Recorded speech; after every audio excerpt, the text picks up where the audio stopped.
guys, nagsunog-sunog lang muna tayo dito sa gilid ng ano. Kasi nadiligan natin yung kamote natin tinatanim. Yung ano pala, papaya. Sa may talong doon. Diligan natin para naman magtampo yung ano natin.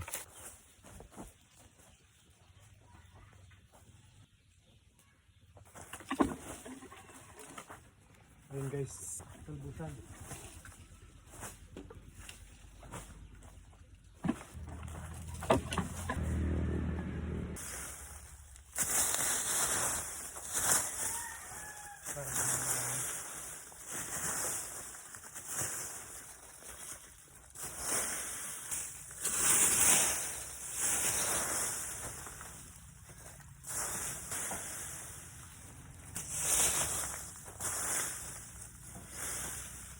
Yung mga talbos-talbos na nakamuti, pwede na nang kunan eh.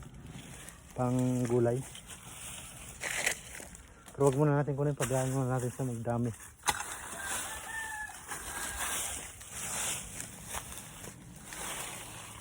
Para naman hindi siya magtampo.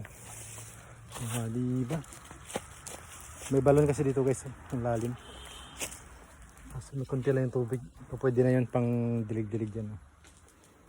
Pinatay natin yung mga gabi. Baka naagaw yung ano eh. Yung talong, di pala malaki yung talong eh. Yung palang konti pa lang. Pero yung ano, na kinakain-kain natin ng manok. Diba guys? Matiling ano lang, pausok. Sobra kasing init ngayon, nag-ulan-ulan sa konti. Yun na guys, oh. Peace.